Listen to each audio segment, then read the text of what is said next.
Welcome students, आज के हमारे इस लेक्चर में हम रियल नंबर्स चैप्टर का एग्जांपल नंबर 9 सॉल्व करेंगे। तो चलिए फिर देखते हैं इसमें क्या कहा गया है। Prove that √3 is irrational number. तो हमें यहाँ प्रूव करना है कि √3 एक इर्रेशनल नंबर है। दोस्तों, हमने प्रीवियस लेक्चर में √2 को इर्रेशनल नंबर प्रूव किया था। और कैसे किया था? By using contradiction method. यानी कि जो चीज हमें प्रूव करनी होती है हम उसे उल्टा अज्यूम करके चलते हैं। तो बस यहां पर भी हम यही करेंगे। हम लेट करते हैं कि लेट अस अज्यूम √3 एक रैशनल नंबर है, और अब हम इसी को बेस मान के अपना प्रूफ आगे बढ़ाएंगे। अगर मेरी अजम्पशन ये रॉन्ग हो जाती है तो मैं कह सकता हूं कि √3 को जो मैंने रैशनल माना था वो गलत है। अगर रैशनल नहीं होगा तो फिर क्या होगा? इर्रेशनल। और हमें जो प्रूफ करना है वो हो जाएगा। चलिए शुरू करते हैं। अगर √3 एक रैशनल नंबर है तो मैं उसे फ्रैक्शन की फॉर्म में लिख सकता हूं, यानी कि p/q की फॉर्म में लिख सकता हूं ना। तो लिखते हैं √3 इज इक्वल टू p/q।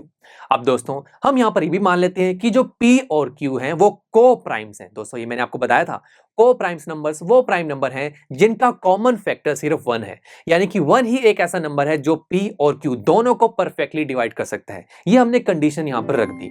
आगे चलते हैं, अब थोड़ा इसे सॉल्व करते हैं। q को by using cross multiply operation √3 से मल्टीप्लाई करेंगे तो मिलेगा √3q is equal to p। अब रूट आ रहा है, रूट तो हमारी कैलकुलेशंस को थोड़ा टफ ही बनाता है, इजी नहीं। तो हम रूट को हटाते हैं, कैसे? स्क्वायरिंग करके। तो स्क्वायरिंग बोथ साइड, तो √3q का whole square is equal to p square. अब √3 का स्क्वायर करेंगे तो 3 और q का स्क्वायर q स्क्वायर, तो 3q square is equal to p square.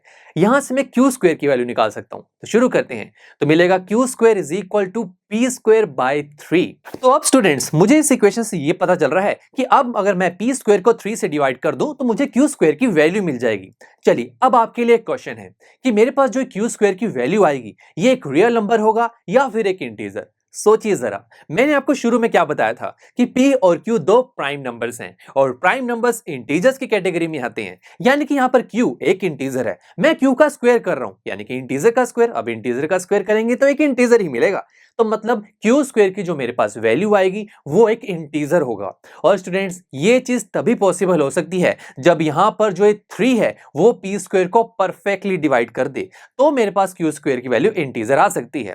तो दोस्तों, आप सोचेंगे अगर परफेक्टली डिवाइड नहीं करेगा तो क्या होगा? तो स्टूडेंट्स, अगर यहां पर अगर 3 p स्क्वायर को परफेक्टली डिवाइड ना कर पाया तो मेरे पास जो आंसर आएगा वो डेसिमल्स की फॉर्म में आ जाएगा, जैसे कि 11.3, 5.5 ऐसे करके। और ये इंटीजर्स थोड़ी ना होते हैं दोस्तों, ये तो रियल नंबर्स होते हैं। तो यानी कि q स्क्वायर की वैल्यू इंटीजर तब होगी जब 3p स्क्वायर को परफेक्टली डिवाइड करेगा। तो हमें इस इक्वेशन से क्या पता चला कि यहां पर जो p स्क्वायर है वो डिविजिबल है 3 से, यानी कि p square is divisible by 3। और दोस्तों, अगर p स्क्वायर डिविजिबल बाय 3 है तो अकॉर्डिंग टू थ्योरम 1.3 यहां जो p होगा वो भी तो 3 से डिविजिबल होगा। तो यानी कि यहां पर एक डिवीजन शुरू हो चुकी है दोस्तों। और जब भी हम एक नंबर को दूसरे नंबर से डिवाइड करते हैं तो वहां पर एक एक्सप्रेशन जरूर बनता है जो कि हमने यूक्लिड्स डिवीजन लेमा से स्टडी किया था, जो होता है a is equal to bq plus r। यहां a होता है dividend, b is divisor, q is quotient and r is remainder. तो फिर या हम इन सभी की वैल्यूज निकाल सकते हैं। बिल्कुल, यहां पर हम देख पा रहे हैं कि जो 3 है p को डिवाइड कर रहा है। चलिए, ये डिवीजन हम रफ साइड पर करेंगे और हमारे पास a b q r सभी की वैल्यूज आ जाएंगी। तो शुरू करते हैं दोस्तों। अब अगर जैसे कि मैंने आपको बताया था कि ये जो 3 है वो हमारे p को परफेक्टली डिवाइड कर रहा है, इसका मतलब क्या हुआ कि 3 के टेबल में कहीं ना कहीं p तो आता होगा, तभी तो परफेक्टली डिवाइड करेगा। लेट्स से मैं अगर 3 को किसी एक इंटीजर c से मल्टीप्लाई कर दूं तो मुझे p मिल जाता है। अब सब्ट्रैक्ट करेंगे तो लास्ट में आंसर आएगा 0। तो बस दोस्तों, हमें अब यहां से सारी वैल्यूज मिल जाएंगी। अब जिस नंबर को हम डिवाइड करते हैं उसे हम डिविडेंड बोलते हैं, जिसे हम ए लेटर से शो करेंगे, a is equal to p। जिस नंबर की हेल्प से डिवीजन परफॉर्म की जाती है उसे हम डिवाइजर बोलते हैं, जिसे हम b लेटर से शो करते हैं। अब राइट हैंड साइड पर जो वैल्यू आ रही है c, इसे हम क्वोशिएंट बोलते हैं, जिसे हम q लेटर से शो करते हैं। एंड स्टूडेंट्स, लास्ट में जो हमारे पास आंसर आता है उसे हम रिमाइंडर बोलते हैं। यहां पर 0 है तो यानी कि r इज इक्वल टू 0। तो देखा दोस्तों, डिवीजन प्रोसेस करते ही हमारे पास a b q r सभी की वैल्यूज आ चुकी हैं। चलिए, सारी वैल्यूज को अपने यूक्लिड्स डिवीजन लेमा में पुट कर देते हैं। तो एक्सप्रेशन क्या बना? p is equal to 3c। Okay, अब इसका यूज कहां कर सकते हैं? हाँ बिल्कुल, अगर आप फर्स्ट इक्वेशन में देखें, यहां p की वैल्यू को हम पुट कर सकते हैं। तो चलिए हम लिखते हैं कि हम p की वैल्यू को 3c पुट करेंगे फर्स्ट इक्वेशन में। तो क्या बन जाएगा? q square is equal to 3c का होल स्क्वायर डिवाइडेड बाय 3। अब आगे सॉल्व करेंगे तो मिलेगा q square is equal to 9c square divided by 3। Now 3 3 जा 9 होगा, तो q square is equal to 3c square. अब दोस्तों, क्या हम और आगे सिंपलीफाई कर सकते हैं? हाँ बिल्कुल, थोड़ा रीअरेंज कर सकते हैं कि ये जो 3 है इसे हम क्यू स्क्वायर के डिनोमिनेटर में लेके जा सकते हैं। तो एक्सप्रेशन क्या बनेगा, q square divided by 3 is equal to c square. अरे वाह, हम जैसे ही 3 को डिनोमिनेटर में लेके गए, यहां तो एक बड़ा इंटरेस्टिंग सा एक्सप्रेशन हमारे पास आ गया। ये कुछ फर्स्ट इक्वेशन से मिलता जुलता नहीं है। कैसे?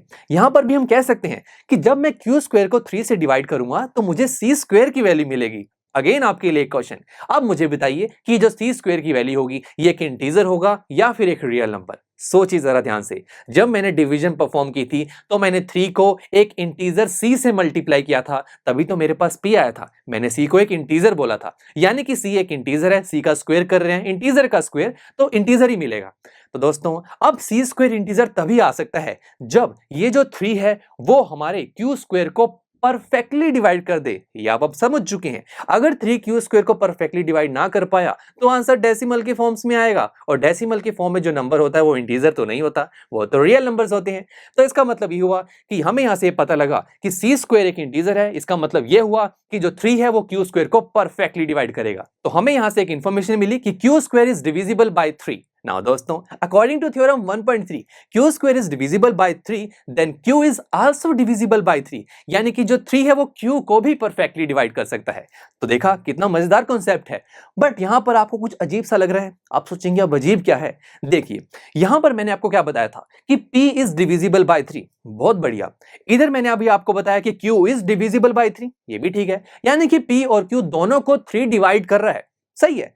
बट सोचिए, मैंने शुरू में आपको क्या बोला था कि P और Q दोनों को प्राइम्स हैं, यानी कि P और Q का कॉमन फैक्टर 1 है। इसका मतलब 1 ही एक ऐसा कॉमन नंबर है जो P और Q को परफेक्टली डिवाइड कर सकता है। बट इधर देखिए जरा, इन दोनों साइड में तो मुझे यह पता लग रहा है कि 3 भी अब एक ऐसा कॉमन नंबर है जो P और Q को परफेक्टली डिवाइड कर सकता है। इसका मतलब यह हुआ कि जो मैंने ये माना था कि P और Q को प्राइम्स है, ये रॉन्ग है। और इसका मतलब यह हुआ कि मैं √3 को P बाई Q की फॉर्म में भी नहीं लिख सकता, बिकॉज ये P और Q इन्हीं को ही तो मैंने को-प्राइम्स बोला था। अगर ये रॉन्ग है तो P और Q का जो एक्सप्रेशन यहां पर बन रहा है ये भी रॉन्ग होगा। अब नाउ दोस्तों, अगर मैं √3 को फ्रैक्शन यानी कि P बाई Q की फॉर्म में नहीं लिख पा रहा तो वो एक रैशनल नंबर नहीं होगा। अगर वो एक रैशनल नंबर नहीं है तो फिर क्या है, एक इरेशनल नंबर। यही तो हमें प्रूव करना था दोस्तों। ये होता है दोस्तों कॉन्ट्राडिक्शन मेथड। यहां पर हमने जो अज्यूम किया उसकी हेल्प से अपने प्रूफ को आगे बढ़ाया और देखा जो चीज हमने अज्यूम की है वो गलत है दोस्तों। यहां से हमें पता लग रहा है हमने जो अज्यूम किया उसकी हेल्प से कितनी सारी कॉन्ट्राडिक्शंस आ रही है हमारे पास। तो यानी कि जो अजम्पशंस की हैं वो रॉन्ग है, यानी कि √3 एक इरेशनल नंबर है। चलिए अब हम मिलेंगे आपसे नेक्स्ट लेक्चर में जहां पर हम एग्जांपल नंबर 10 को सॉल्व करेंगे। So see you in the next lecture. I am sure students आपको ये लेक्चर काफी पसंद आया होगा और ऐसे ही मजेदार तरीके से अपने हर एक कॉन्सेप्ट क्लियर करने के लिए डाउनलोड कीजिए PU Stack ऐप को, जहां पर आपके पास और भी बहुत सारे ऑप्शंस होंगे जैसे कि back exercise solutions, tip videos, sample papers and much more. So what are you waiting for? Download the app now.